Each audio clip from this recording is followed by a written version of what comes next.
اچھا بھائی، گزشتہ سبق میں آپ نے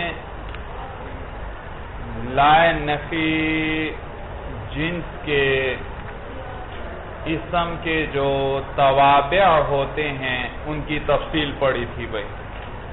لائے نفی جنس کے اسم کے جو توابع ہوتے ہیں ان کی تفصیل پڑھی تھی.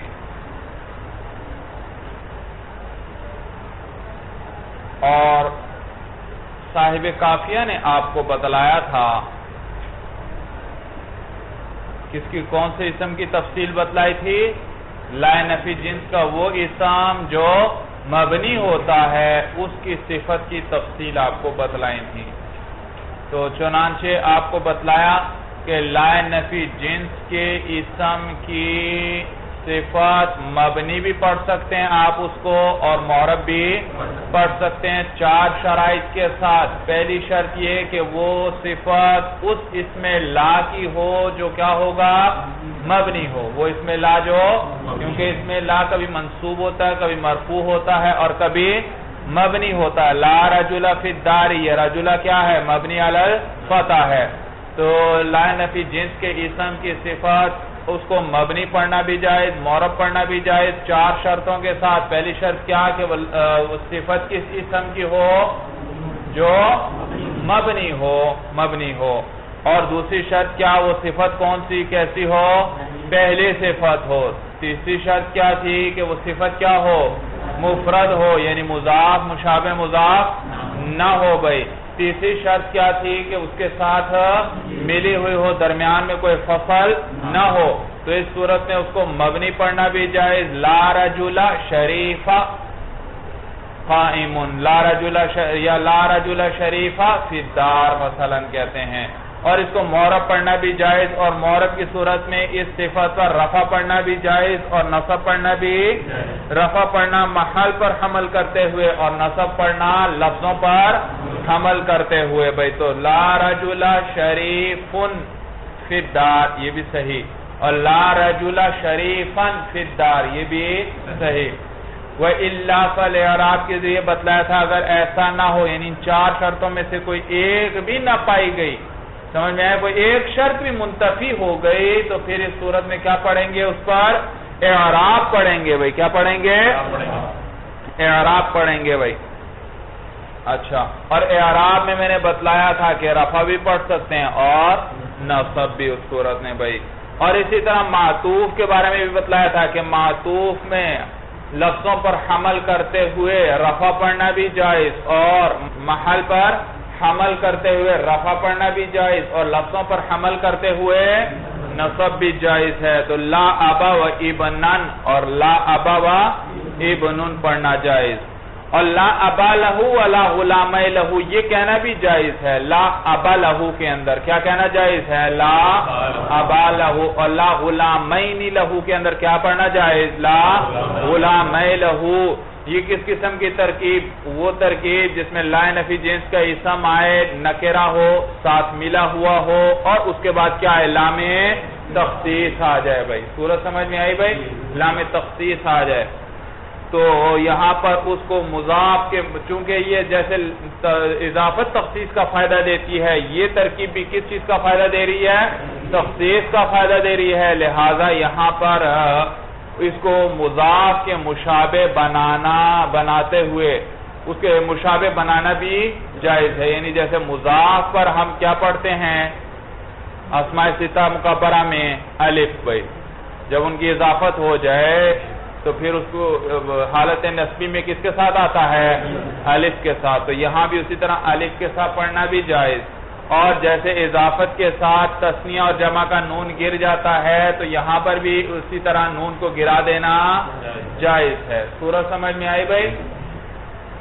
کیونکہ دونوں اصل معنی میں شریک ہیں، یعنی جیسے یہ مضاف کی طرح ہے. مضاف میں جیسے تخصیص آ جاتی ہے، اس کے اندر بھی کیا آ گئی ہے؟ تخصیص آ گئی ہے جی. اور یہ کہتے ہیں صاحب امام سیبوی، امام خلیل، امام سیبوی، امام علامہ زمخشری اور جمہور کیا کہتے ہیں بھائی؟ یہ حقیقتاً کیا ہے؟ مضاف ہے. جب حقیقتاً مضاف ہے اور لائے نفی جنس کے اسم مضاف ہو تو اس پر کیا پڑھا جاتا ہے؟ نصب پڑھا جاتا ہے. تو یہ بھی جب مضاف ہے تو الف کے ساتھ آئے گا, اور غلامین تسنیہ جمع سے کیا ہو جائے گی؟ نون گر جائے گا بھائی. لیکن صاحب کافیہ اس بات کو رد کر رہے ہیں اور فرما رہے ہیں وَلَيْسَ بِمُضَافٍ لِفَسَادِ الْمَعْنَى, یہ مضاف نہیں ہے کیونکہ معنی کیا ہو رہا ہے؟ خراب ہو رہا ہے. معنی خراب ہو بھائی, معنی کس طرح خراب ہو رہا ہے؟ دیکھو وہ فرماتے ہیں, امام سیبوی وغیرہ فرماتے ہیں لا ابا لہو, یہ دراصل کیا ہے؟ مضافون الیہ. یہ اور یہ لام بھائی, یہ تو ہم نے تو کبھی ایسا مضاف نہیں دیکھا کہ اس کے بعد کیا رہا ہو؟ مضاف الیہ سے پہلے لام آ رہا ہو عبارت میں. تو کہتے ہیں نہیں بھائی, یہ وہ لام نہیں ہے, وہ لام جو تھا اضافت والا وہ تو گر چکا ہے, یہاں مقدر ہے. یہ دوسرا لام ہے جو لام محذوف ہے, اس کی تاکید کے لیے ہم لے کر آئے ہیں بھائی. تو دراصل یہ اب بھی کیا ہے؟ مضاف اور مضاف الیہ ہیں. صاحب کافیہ فرماتے تو اس صورت میں جب اس کو مضاف الیہ بنائیں گے تو اس کے لیے کیا نکالیں گے؟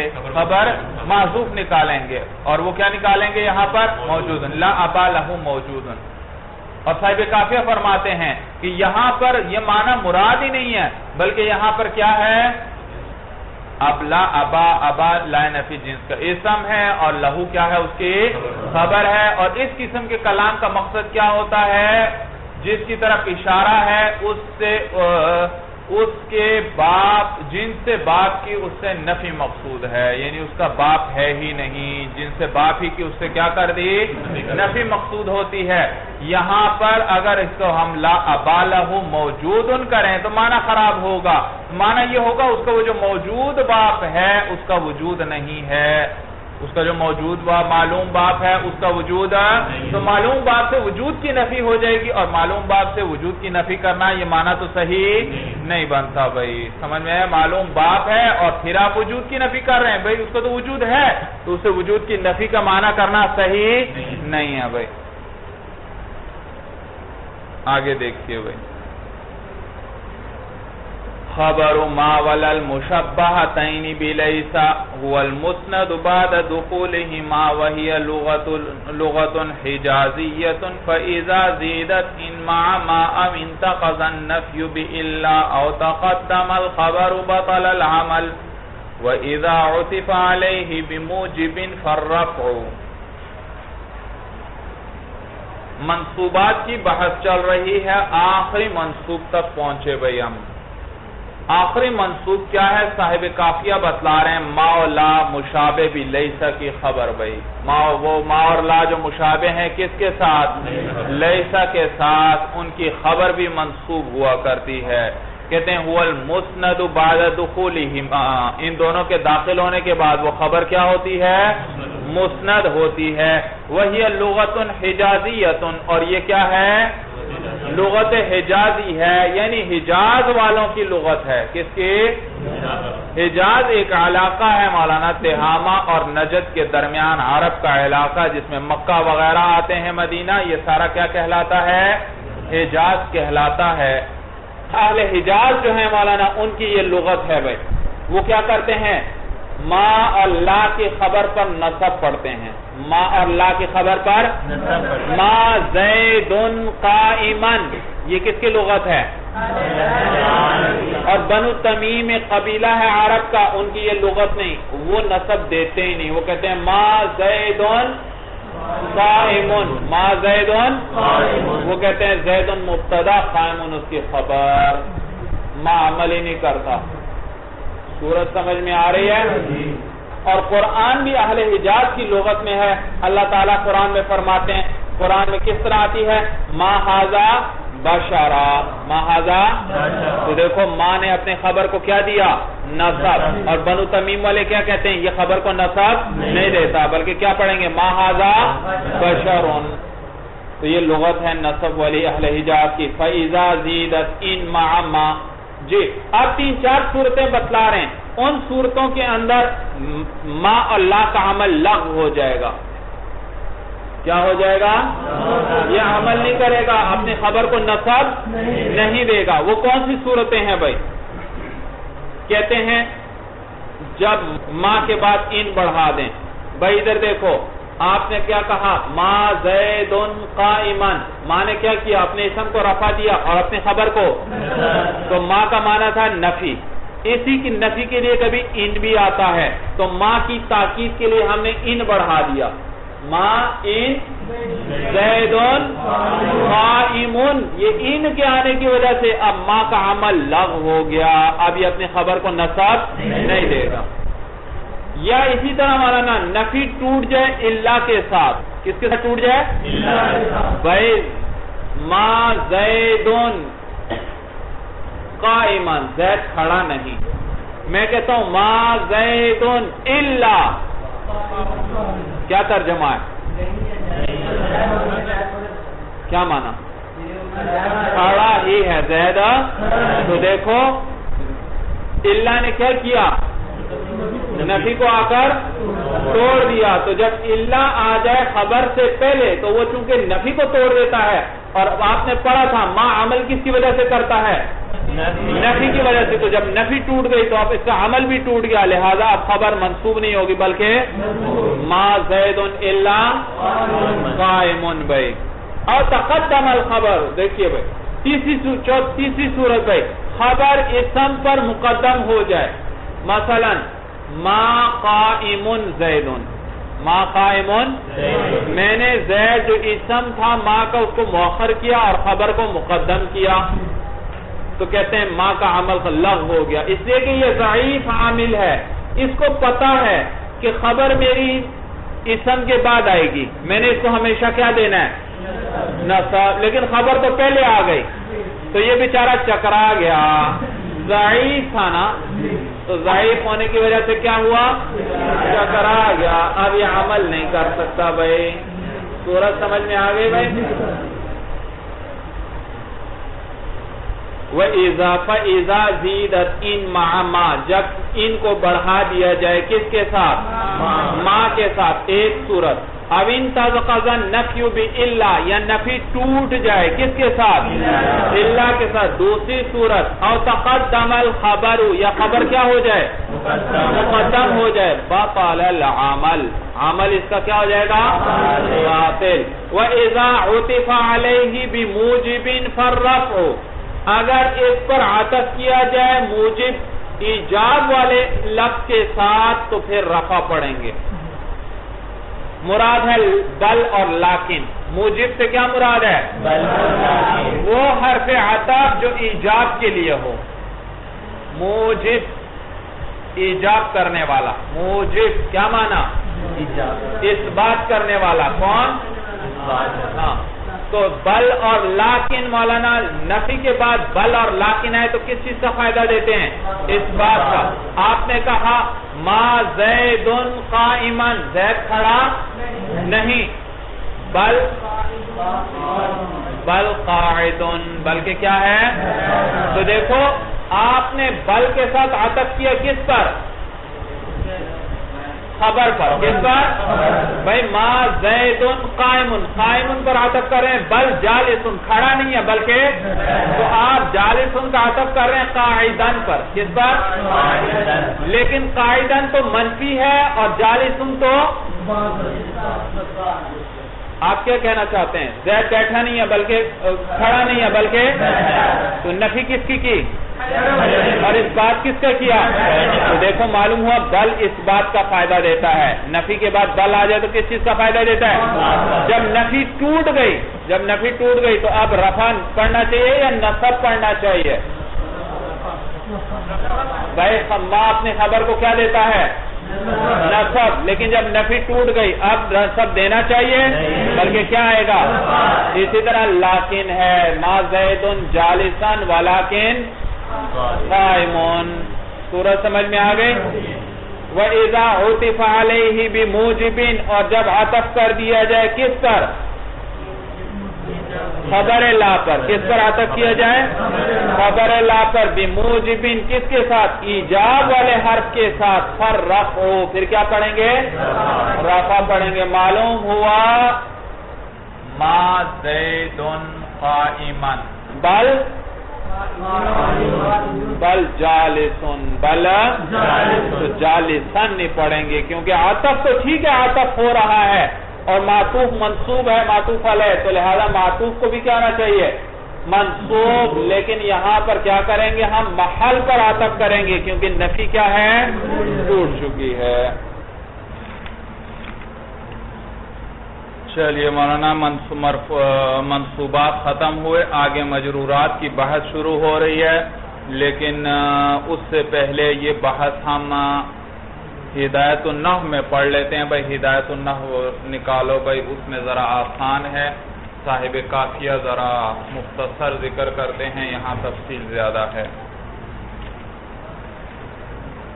جی میری کتاب میں صفحہ 48 ہے بھائی ہدایت النحو کا، بھائی آپ کی کتاب میں کیا ہے بھائی 48، یہ دیکھیے المقصد الثالث فی المجرورات، تیسرا مقصد مجرورات کے بیان میں، الاسماء المجرورۃ ہی المضاف الیہ فقط، اسماء مجرورہ وہ صرف کیا ہے مضاف الیہ ہے، بھائی ایک ہی مجرور ہے کلام عرب کے اندر اور وہ کیا ہے مضاف الیہ، بھائی وہ کسے کہتے ہیں؟ کہتے ہیں وہ کل اسم نصب الیہ شیء بواسطۃ حرف الجر، وہ ہر وہ اسم ہے کہ نسبت کی گئی ہو اس کی طرف کسی چیز کی، شیء کسی، بواسطۃ حرف الجر کس کے واسطے سے؟ حرف جر کے واسطے سے، لفظاً یعنی وہ حرف ملفوظاً، وہ حرف جر کیا ہو ملفوظ ہو، لفظوں کے اندر ہو۔ مثلا دیکھیے مولانا نحو مررت بزید، میں گزرا کس کے پاس سے؟ زید کے پاس سے۔ آپ دیکھیے زید یہ مضاف الیہ ہے، یہ کیا ہے مضاف الیہ ہے، اور اس کی طرف نسبت کی گئی ہے، کس کی نسبت کی گئی ہے؟ مرور کی، کس کی؟ مرور، آپ متکلم کے گزرنے کی نسبت کی گئی ہے کس کی طرف؟ تو مرور کی نسبت کی گئی ہے زید کی طرف، بواسطۃ حرف الجر کس کے واسطے سے؟ زید پر کیا داخل ہو رہا ہے حرف جر، اس کے واسطے سے مرور کی نسبت کس کی طرف ہے؟ زید۔ تو زید یہ دیکھیے یہ مضاف الیہ ہے، اس پر ذرا تعریف منطبق کریں، دیکھیے زید کو ذہن میں، زید پر بھی نظر رکھیں اور تعریف بھی دیکھیں، کہتے ہیں وہ کل اسم، ہر ایسا اسم ہے، کون سا اسم مراد ہے بھائی؟ زید، ہر ایسا اسم ہے نصب الیہ شیء، جس کی طرف کسی چیز کی نسبت کی جائے، زید کی طرف کس چیز کی نسبت کی گئی ہے؟ مرور کی، بواسطۃ حرف الجر کس کے واسطے سے؟ حرف جر کے واسطے سے، لفظاً، اور یہ حرف جر کس اعتبار سے ہے؟ لفظوں کے اعتبار سے ہے، موجود ہے زید با موجود ہے۔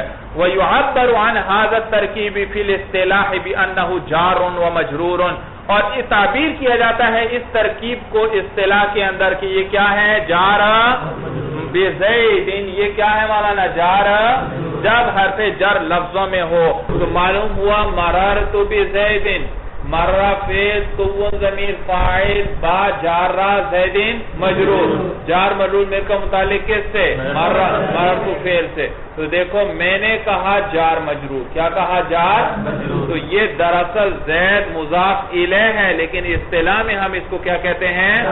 جار مجرور کہتے ہیں، جب حرف جر لفظوں میں موجود ہو مولانا۔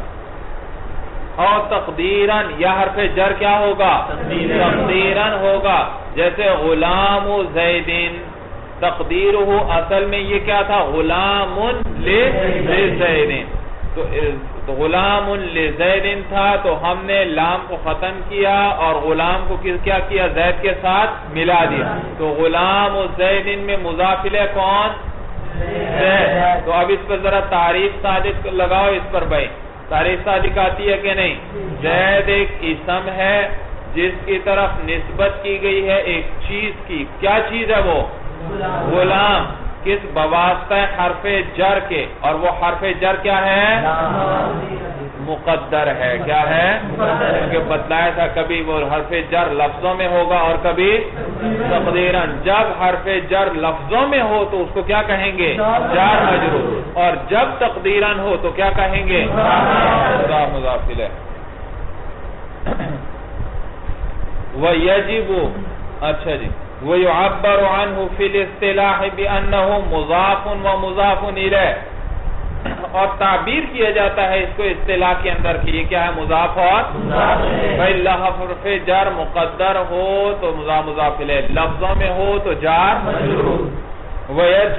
وَيَجِبُ تَجْرِيدُ الْمُضَافِ عَنِ التَّنْوِينِ أَوْ مَا يَقُومُ مَقَامَهُ، واجب ہے کہ مضاف خالی ہو کس سے؟ تنوین سے اور قائم مقام بھائی مضاف پر کبھی بھی تنوین نہیں آ سکتی. غلام زیدین کہیں گے یا غلام زیدین؟ تو غلام مضاف پر کبھی تنوین نہیں آتی. اسی طرح جو تنوین کے قائم مقام ہیں وہ کیا ہے؟ نون تثنیہ اور نون جمع، یہ تنوین کے قائم مقام ہے. مفرد میں ہم نے تنوین دے دی اور جمع اور تثنیہ میں کیا دے دیا؟ نون دے دیا. یہ علامت ہے کسی اسم کے پورا ہونے کی. جب میں نے کہا غلام تنوین کے ساتھ، معلوم ہو یہ اسم پورا ہو گیا، اس کے ساتھ آگے کوئی اور اسم جڑ نہیں رہا. اور جب میں نے کہا مسلمون، یہ نون نے بتلا دیا کہ مسلمون تام ہو گیا، آگے اس کے ساتھ کوئی اور اسم جڑا ہوا نہیں ہے. کہ میں نے کہا مسلمانی، نون نے بتلایا آگے اس کے ساتھ کوئی اور اسم ملا ہوا نہیں ہے. تو جب اضافت کرتے ہیں تو تنوین گر جاتی ہے غلام زید. جب اضافت کرتے ہیں نون جمع گر جاتا ہے مسلم مصرن.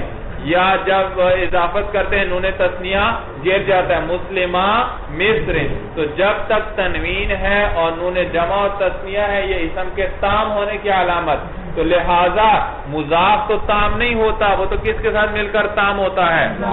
لہذا مضاف کا خالی ہونا تنوین سے اور قائم مقام تنوین یعنی نون تثنیہ اور نون جمع سے خالی ہونا واجب ہے.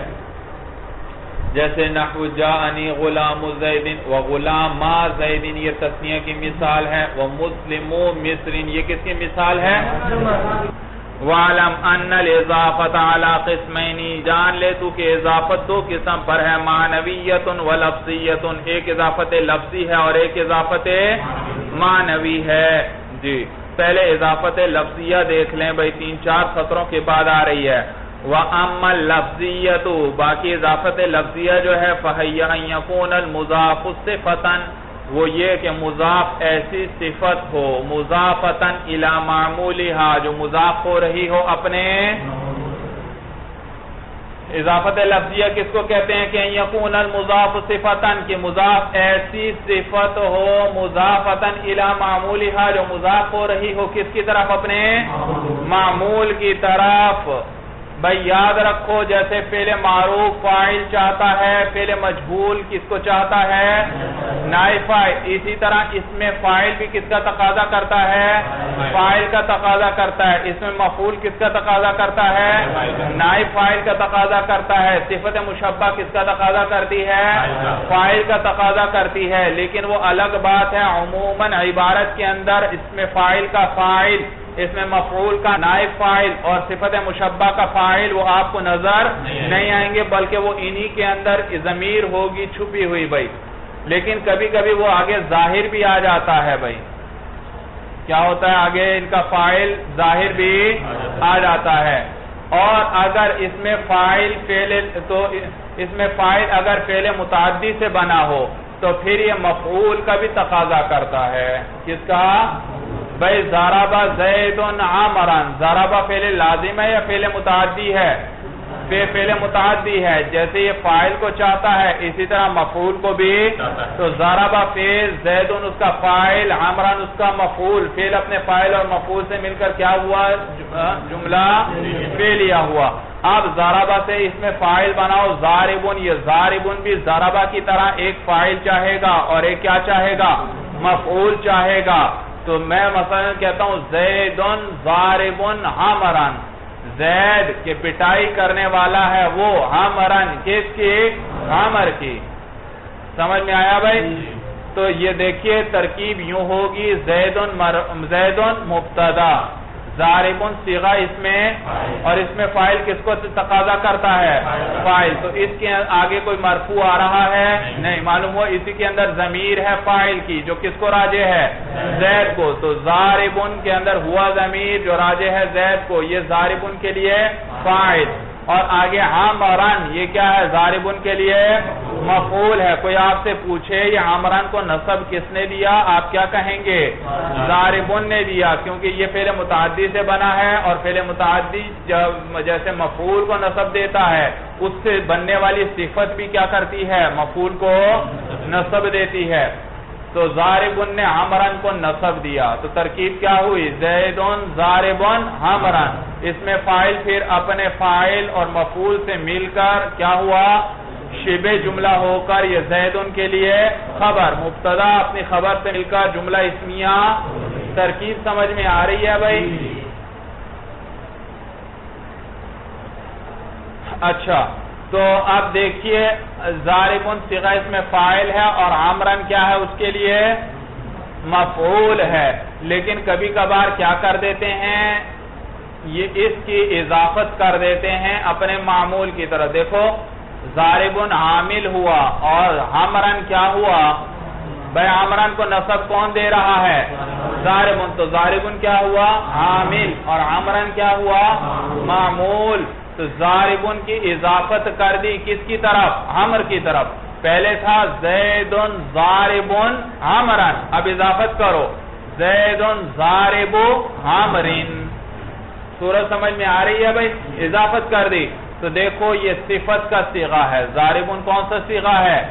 صفت کا صیغہ ہے، اور یہ مضاف ہو رہا ہے کس کی طرف؟ اپنے معمول کی طرف. ضارب عمرن زیدن ضارب. تو ضارب صفت کا صیغہ ہے جو مضاف ہو رہا ہے اپنے معمول کی طرف. یہ کیا کہلاتی ہے؟ اضافت لفظیہ. صورت سمجھ میں آئی سب کو بھائی؟ صیغہ کون سا ہو؟ صفت کا ہو، مضاف ہو کس کی طرف؟ اپنے معمول کی طرف. تو یہ کیا کہلاتی ہے؟ اضافت لفظیہ کہلاتی ہے. یہ بات سب کو سمجھ میں آ گئی؟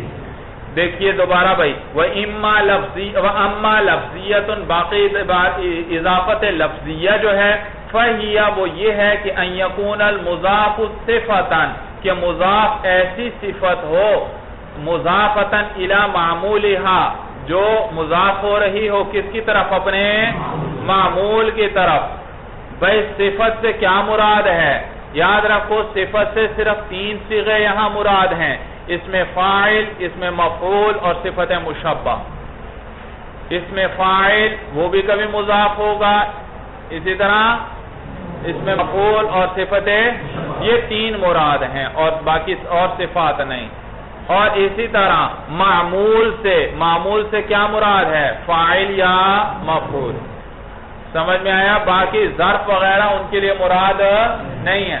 یعنی اس میں فاعل اپنے فاعل یا اپنے مفعول کی طرح مضاف ہو، اس میں مفعول اپنے نائب فاعل یا اپنے مفعول کی طرف کیا ہو؟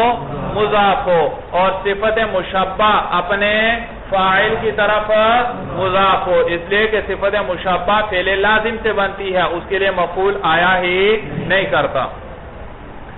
تو یہ ذکر ویسے میں نے کیا کہ صفت ہو مضاف ہو اپنے معمول کی طرف، ورنہ یہ صفت کے صیغے صرف اپنے مفعول کی طرف مضاف ہوا کرتے ہیں، فاعل کی طرف مضاف نہیں ہوتے.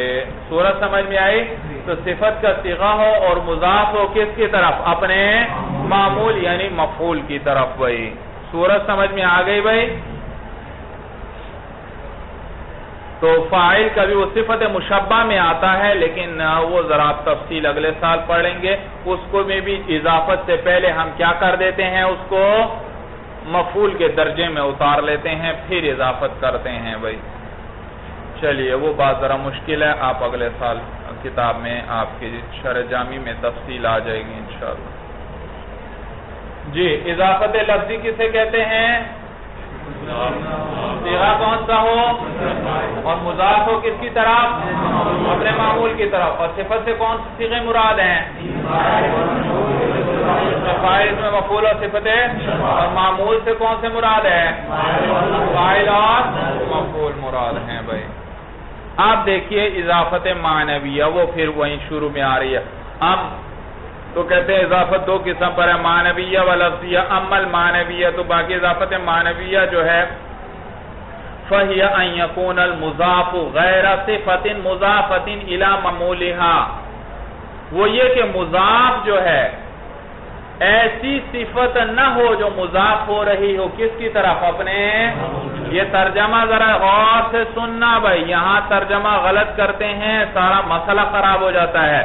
مضاف ایسی صفت نہ ہو، کیسے ترجمہ کرنا ہے؟ یہ نہ کہنا کہ مضاف غیر صفت، مضاف صفت نہ ہو، نہیں نہیں نہیں، مضاف ایسی صفت نہ ہو مضافت الی معمولہا، جو مضاف ہو رہی ہو کس کی طرف؟ اپنے معمول کی. بھائی ذرا دیکھو عبارت پہ نظر رکھو، غیرہ کے لفظ کو ذرا ہٹا دو، کیا ہے بھائی؟ صفت مضافت الی، صفت توجہ ہے، یہ کیا بن رہی ہے؟ صفت ہو، مضاف ہو اپنے معمول کی طرف، یہ کیا ہے؟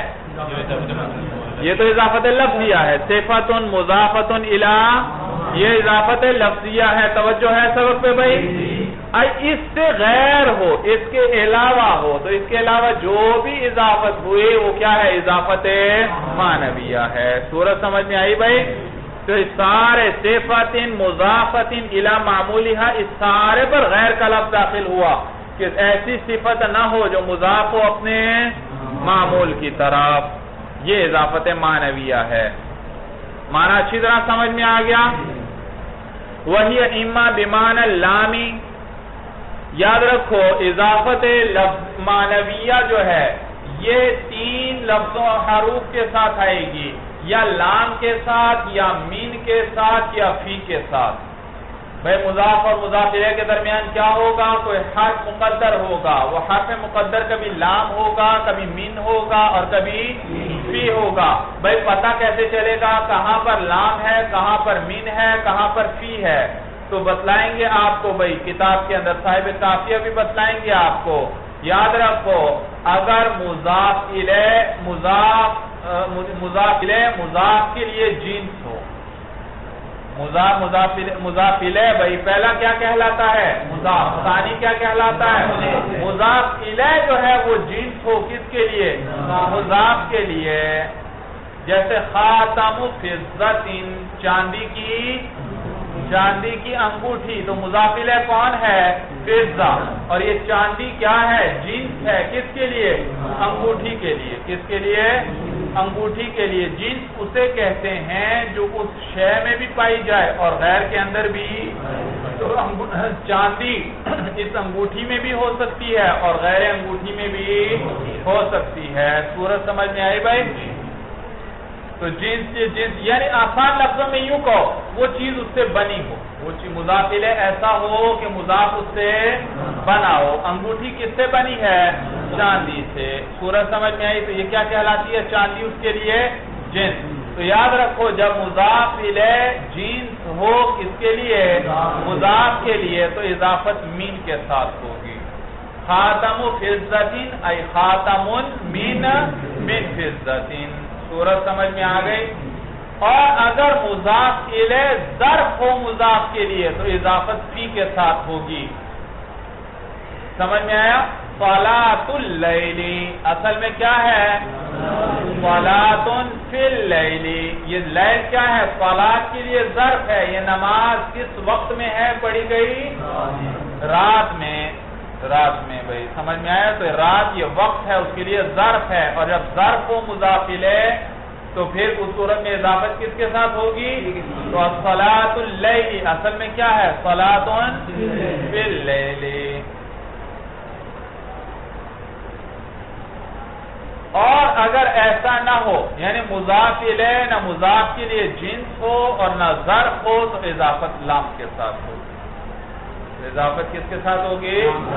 غلام الزیدین. یہ زید غلام کے لیے جنس ہے؟ نہیں. ظرف ہے؟ نہیں. تو اضافت کس کے ساتھ ہوگی؟ لام کے ساتھ. صورت سمجھ میں آ رہی ہے بھائی؟ غلام الزیدین، غلام اصل میں کیا تھا؟ غلامون لزیدین. تو اضافت کتنے حروف کے ساتھ ہوتی ہے؟ 3 حروف کے ساتھ. اول لام، ثانی مین، ثالث فی. مین کہاں پر ہوگا؟ جہاں مضاف الیہ مضاف کی تو، اور فی کہاں پر ہوگا؟ جہاں مضاف الیہ مضاف کے لیے، اور لام کہاں ہوگا؟ جہاں مضاف الیہ مضاف کے لیے نہ جنس ہو اور نہ ظرف ہو. جی صورت سمجھ میں آ گئی بھائی؟ کہتے ہیں وہی اما بمعنی اللامی، اور یہ اضافت یا تو لام کے معنی میں ہوگی، نحو غلام الزیدین ای غلام لزیدین، اور بمعنی من، یا کس کے معنی میں ہوگی؟ من کے معنی میں ہوگی خاتم فضتین ای خاتم من فضتین، اور بمعنی فی، یا فی کے معنی میں ہوگی نحو صلاۃ اللیل ای صلاۃ فی اللیل. وفائدۃ هذه الاضافۃ، فائدہ کیا ہے؟ یاد رکھو اضافت لفظی بھی فائدہ دیتی ہے اور اضافت معنوی بھی. اضافت معنوی تعریف یا تخصیص کا فائدہ دیتی ہے. اضافت معنوی کس چیز کا فائدہ دے گی؟ تعریف یا تخصیص کا. بھئی یاد رکھو ایک ہے مضاف، دوسرا ہے مضاف الیہ. اب مضاف تو ہمیشہ ہوتا ہے نکرہ، اور مضاف الیہ کبھی معرفہ ہوتا ہے اور کبھی نکرہ ہوتا ہے. اگر مضاف الیہ معرفہ ہو تو مضاف بھی کیا بن جایا کرتا ہے؟ معرفہ. غلام کا لفظ نکرہ ہے، لیکن آپ نے اس کی اضافت کس کی طرف کر دی؟ زید کی طرف، معرفہ کی طرف. غلام الزیدین، تو اب غلام کا لفظ بھی کیا بن گیا؟ معرفہ بن گیا. سورج سمجھ میں آئی بھائی؟ دیکھو غلام پہلے عام تھا، ہر غلام پہ اس کا اطلاق ہوتا تھا، غیر متعین تھا، لیکن اب کیا ہے؟ غلام الزیدین کہا تو اب اس میں وہ متعین غلام پر کیا کر رہا ہے؟ دلالت کر رہا ہے. تو دیکھا اضافت کی وجہ سے مضاف تعریف اخذ کر لیتا ہے. کس سے؟ مضاف الیہ سے. کب؟ جبکہ وہ مضاف الیہ کیا ہو؟ معرفہ ہو. اور اگر معرفہ نہ ہو بلکہ کیا ہو؟ نکرہ ہو، تو پھر وہ کیا اخذ کرتا ہے؟ جی تخصیص اخذ کرتا ہے. مثلا غلام رجل، غلام پہلے عام تھا، دنیا کے ہر غلام پر صادق آ رہا تھا، لیکن آپ نے اس کی اضافت کر دی نکرہ کی طرف، غلام رجل، مرد کا غلام، تو تخصیص آ گئی. دیکھا غلام امراتن، عورتوں کے غلام اس سے کیا ہو گئے؟ خارج ہو گئے. تعیین تو نہیں آئی مولانا، لیکن تخصیص اشتراک کم ہو گیا. پہلے مثلا 1,00,000 غلام تھے، ان میں سے 50,000 مردوں کے تھے، 50,000 عورتوں کے، تو غلام ان کا لفظ اس کا اطلاق ہر ایک پر ہو سکتا تھا، چاہے مرد کا غلام ہو چاہے. لیکن جب میں نے کہا غلام رجل نکرہ، رجل کی طرف اس کی اضافت کر دی، اب اس میں تعیین تو نہیں ہوئی لیکن تخصیص آ گئی. اب اس کا اطلاق کتنے غلاموں پر ہو سکتا ہے؟ صرف 50,000، وہ جو مرد کے غلام ہیں نہ کہ عورت کے.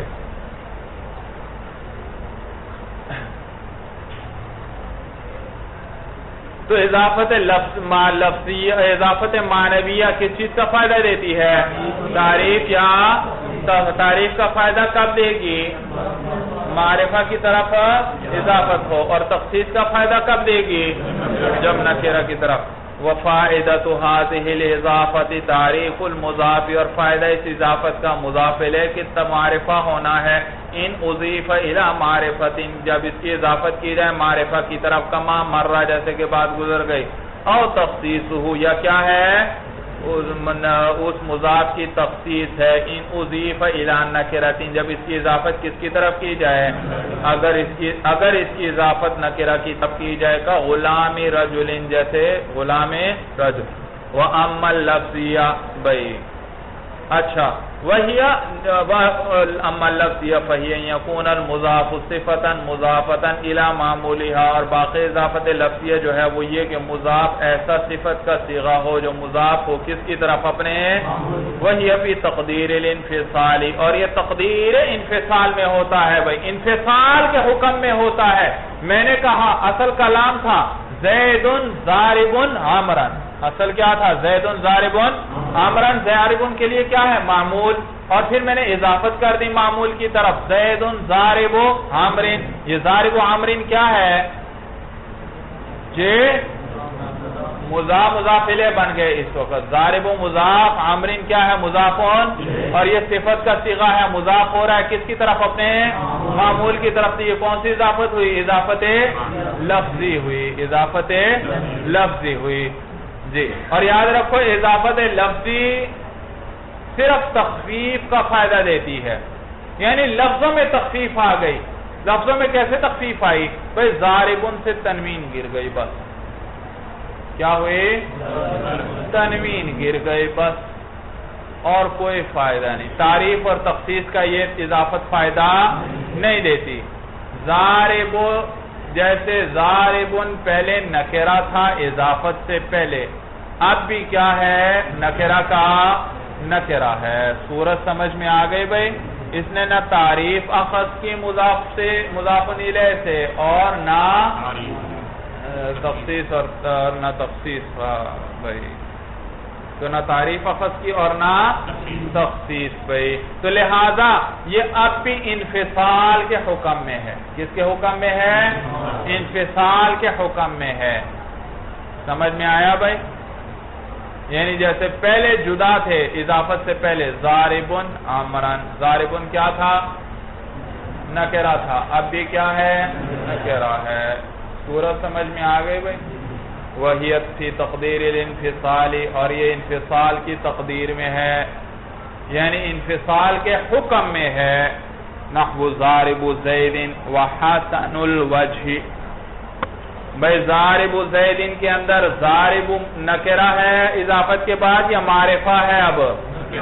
اب بھی نکرہ ہے. وحسن الوجہ یہ صفت مشبہ ہے. حسن الوجہ یہ کون سی اضافت ہے؟ اضافت لفظیہ. سمجھ میں آیا؟ الوجہ فاعل ہے، اچھا ہے. کیا اچھا ہے؟ چہرہ. الوجہ اس کے لیے کیا تھا؟ فاعل.